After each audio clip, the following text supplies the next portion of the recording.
John McClain with us in studio. Lance is off. Eric Layden is going to be joining us. You know Eric Layden? You're a big movie guy. I met Eric at a Texans training camp practice a few years ago. And, yeah, I'm a big movie guy. That's for sure. And he was in Ozark. You watched Ozark. I just saw one of the worst movies I've ever seen, The Fall Guy, because of the script. And I'll see Eric pop up in things. And I'm glad he's making a good career. Was The Fall Guy bad? The script was one of the worst I've ever seen. Yeah. And I love Ryan Gosling and Emily Blunt. It was worse than Argyle? Is right there with Argyle. Argyle was awful. Awful. Ugh. That was terrible. Are you kidding? I was looking forward to The Fall Guy. No, it's a bad script. Let me tell you, you will not like it. I won't like it now. All right. Okay, so there's a lot of statistics. So you mentioned how the Texans, they have... This is going to be tough. We are underestimating how difficult it is going to be going from a last-place schedule to a first-place schedule. The Cleveland Browns have the toughest schedule in the league coming into this season. The Ravens are second. The Steelers are third. The Texans are fourth, tied for fourth with the Packers. It is not going to be easy, period. Excellent. The difference in the quarterbacks that they played last year, and they lost. They lost to Ritter. They lost to CJ. They lost to Bryce Young. They lost to Zach Wilson. I mean, you don't have those quarterbacks coming in anymore. These are all good quarterbacks. If Aaron Rodgers stays healthy, okay, this is not going to be easy. And every year, competitive ballot, last 5 seasons, how many teams, last year, how many teams made the playoffs after missing the playoffs the previous season? I have no clue. 6. The year before 6. The year before 7. Like Jacksonville last year. The year before 7. Teams, so that means teams that did make the playoffs ain't. Right? Think how many of those played first place schedules? There's a lot of them. You go from worst to first place schedule. It happens. Every year it happens. But not only worst to first, it's not teams that missed the playoffs. Okay, here's the teams that missed the playoffs last year. Bengals, they're going to make the playoffs this year with Joe Burrow. Texans beat them in Cincinnati with Burrow. But it was their best win. It was their best win against the best quarterback that they beat all year. But Joe Burrow's back for a full season. I fully expect them to make the playoffs, right? Jaguars, if he's healthy, yeah. Jaguars, we'll see. Colts, we'll see. Raiders, man. Broncos with a rookie, let's see. Jets finished 7-10 without Aaron Rodgers. There's a good chance they make the playoffs this year. Chargers with Jim Harbaugh now. Yeah, I like them. You like them? Yep. Well, you gotta like them more. Patriots and Titans, man. So there's teams that are going to be different this year, playing at easier schedules than they were last year with better personnel than they had last year. This happened in 2019. They played first place schedule. It was brutal. It started 0-4. O'Brien got fired. They played 5 defending division champions, 11 games against teams that finished with winning records, and the quarterbacks they play, Patrick Mahomes, Lamar Jackson, Josh Allen, Dak Prescott, Aaron Rodgers, Tua Tagovailoa, Jordan Love, Jared Goff, and the division. It's good. Everybody was like, the Texans are a Super Bowl. Slow down. Yes. This ain't going to be easy. One of the things, John, is a lot of it will depend on how they open. If they stick them like with Baltimore again, they've never beaten Baltimore. No. And you'd hope they would kind of spread them out.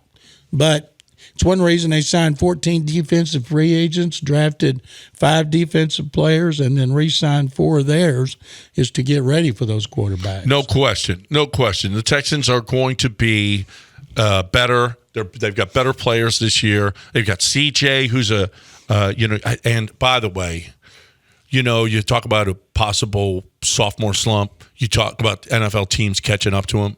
But when you watch this kid look at film and you hear what he says and why he's making reads and what he was thinking while he was throwing passes, he's amazing.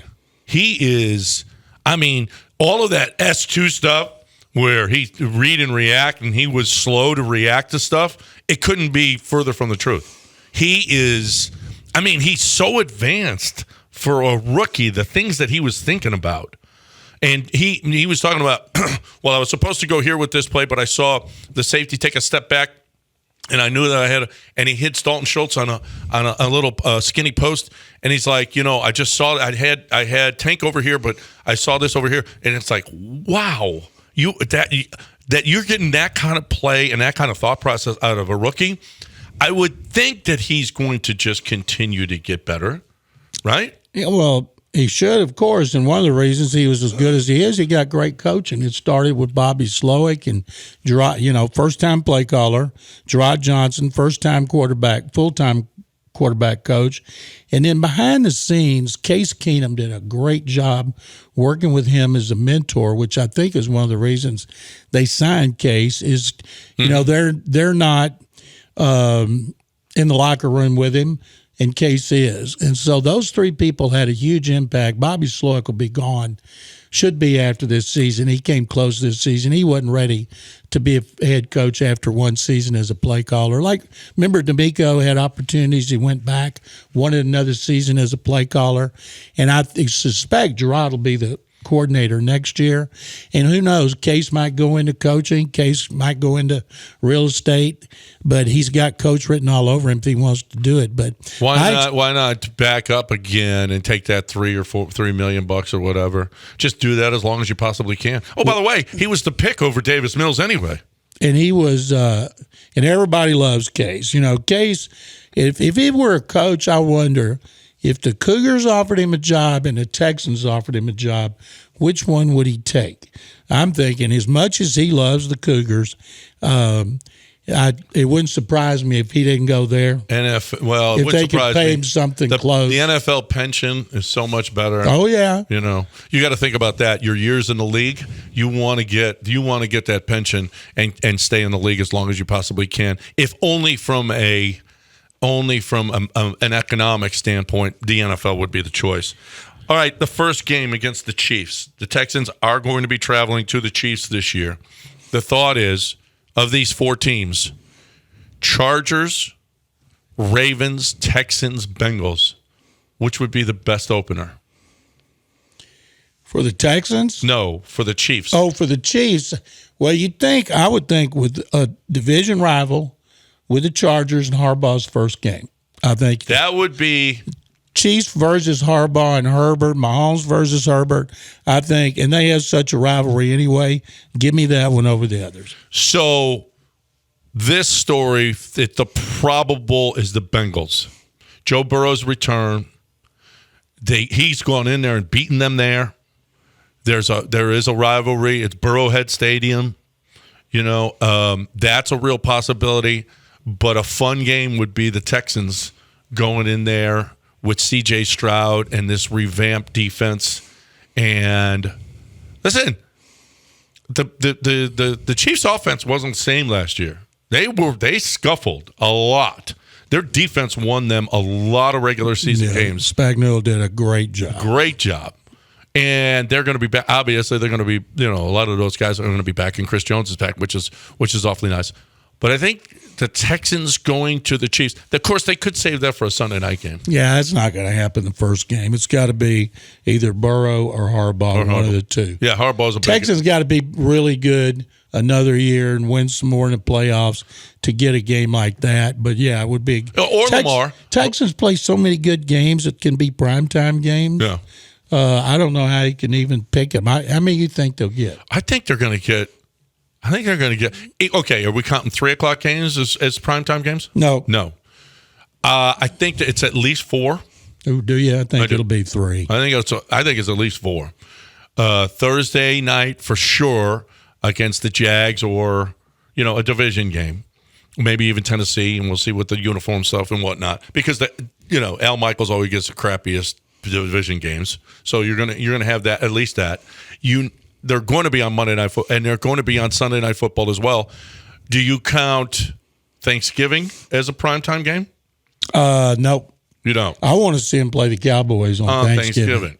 Buffalo with Diggs playing against the Texans, I think that would be a possibility of a primetime game. And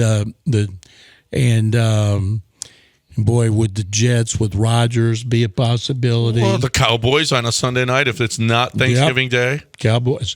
That's the thing. That schedule is so attractive to people nationally and locally. I think they're going to take advantage of it. But boy, it is brutal with a capital B. Yeah, that's why I'm pumping the brakes a little bit. We gotta take this. We gotta take it easy just a little bit. All of this. I mean, there's a lot of Super Bowl talk. You're being pretty reckless with the SB talk. Okay, so let's slow down there because this is going to be a brutal schedule.